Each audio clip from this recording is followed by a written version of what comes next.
उसके अनुग्रह का धन। पहला धन जो परमेश्वर ने आपको और मुझको मसीह लोगों दिया है, वो अनुग्रह का धन दिया है। इफिसियों 1 उसके 7 में इस प्रकार से लिखा हुआ, हमको उसमें उसके लहू के द्वारा छुटकारा अर्थात अपराधों की क्षमा उसके अनुग्रह के धन के अनुसार मिली।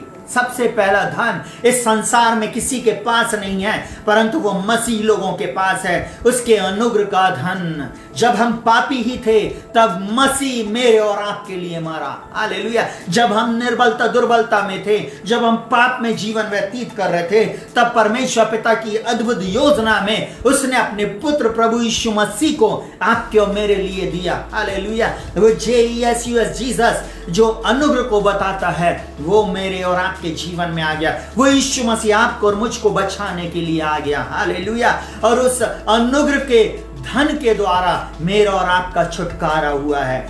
समझ लीजिए वो कितना कीमती है उसका लहू।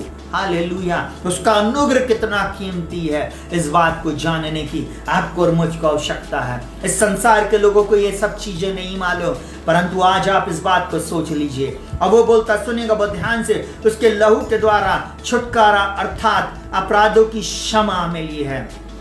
आपको छुटकारा दिया है। दूसरा, आपको अपराधों की पापों की क्षमा मिल गई है।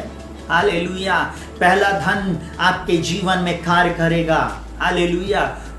जब आप प्रभु के चरणों में बैठते हैं, जब आप उसके उस अनुग्रह के धन को प्राप्त कर लेते हैं, उससे आपको छुटकारा मिलता है, आपको पापों की क्षमा मिलती है। ये उसके अनुग्रह के धन के द्वारा होता है।